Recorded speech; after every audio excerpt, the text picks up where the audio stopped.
beautiful fucking stoners. How the hell are you? I hope you are having a fabulous fucking day.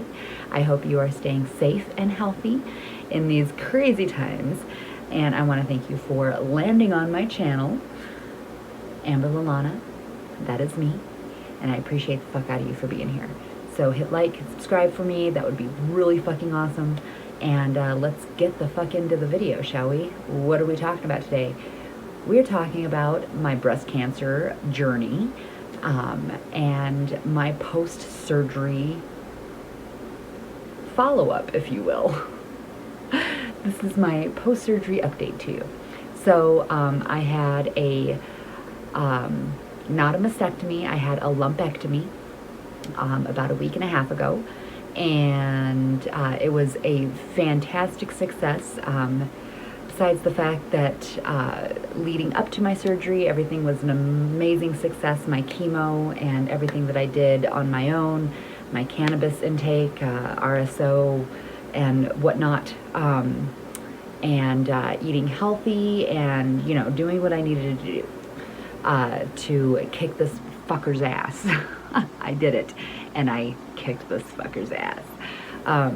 So I had basically not really anything left on the right side, which that was the chemo cocktail that I had was directed at my right breast because it was the more aggressive cancer. I had two different cancers on both breasts, on either breast rather. So the right side had the more aggressive stage 2 cancer, and it was hormone positive, both estrogen and progesterone, as well as HER2 positive. So this was like a bad cancer on this side. Not that they're all, not that any one of them are good, but anyway, I digress.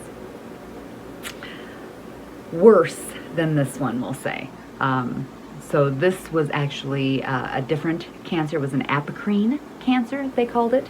And there was some cancer left on this side. And so going back to the right side, they got everything out of the actual breast area. They took 3 lymph nodes from underneath here, and the result of those lymph nodes is that 1 out of the 3 did have cancer cells still there, still present. So my surgeon is going to let the radiation take care of the minuscule amount that is on the side. It's not a lot at all, and it's enough for radiation to take care of, evidently.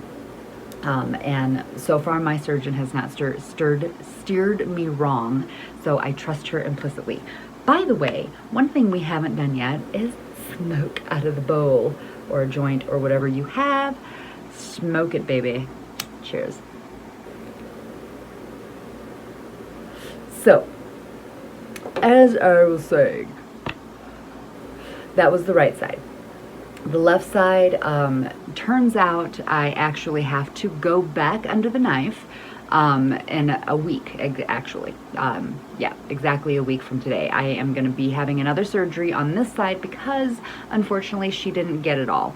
I have 2 margins left, which means that there's still some detection, basically, of cancer cells. Both anterior and posterior margins. So basically she said if there was really only 1 margin that was still kind of, then she would have the radiation take care of it as well on that side. However, because there are 2 margins, she wants to go in there and really like not leave it to chance, if you will. So it's both anterior and posterior. So posterior is up here and the anterior is down here. She said that she got pretty much most of the anterior. So she's going to try to get what she can down here when she goes back in. For the most part, it's the posterior that she's concentrating on because that's where she thinks she can get more of. Does that make any sense? I hope so. So she ended up doing a lymph node on this side as well. So I have incisions right here on either side for the lymph nodes. And right there. And this looks a little funky on this side because I have developed I have this up over here. They're called Seromas, S-E-R-O-M-A.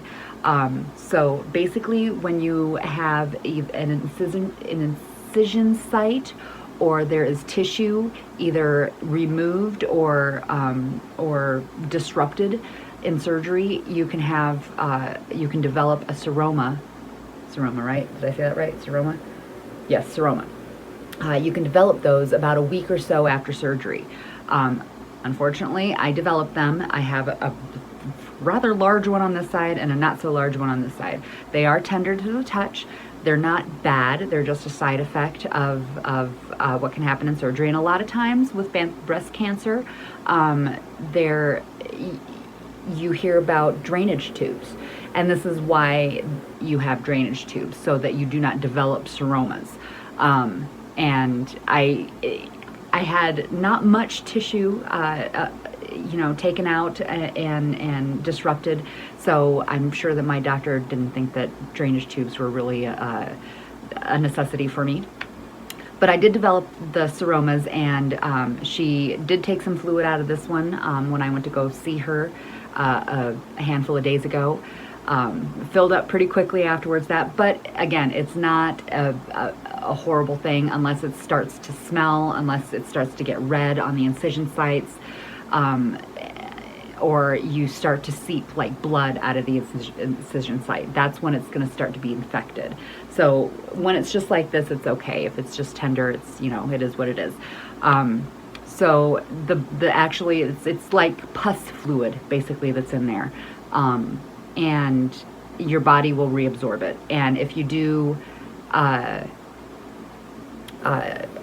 hot compresses, like, every 15 minutes on and off, then that will help the body reabsorb the fluid too. So, and it'll help like alleviate some of the pressure.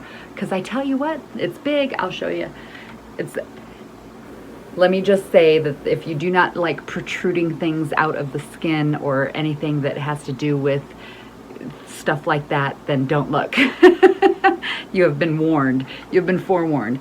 But see, you can see how it comes out. Like, it's a pretty big one over here. It basically goes kind of, I can feel it up here all the way up. A lot of times they need an ultrasound machine to take the fluid out if you choose to do that, so that they can get into the pocket where the fluid is properly. See over here too, you can see it over here a little bit as well. It's not as big by any means, but it is there still. So that is a seroma, and that is my update for the most part. So yeah, I have surgery in a week to finish up this one, and then after that surgery is healed for the most part, or probably 3 weeks, give or take, probably 3 to 4 weeks. Then I will start my radiation, and I am supposed to be having 5 weeks of radiation, Monday through Friday, every day. So yeah, we're about midway through stage 2. All right, everybody, much love. Thank you again. If you've stayed this far, thank you so much for sticking around. And again, hit that like button, hit that subscribe button. Share the love so that I can, share even more, reach even more people. I don't know. Anyway, mwah, peace. Love you guys. One more for the road.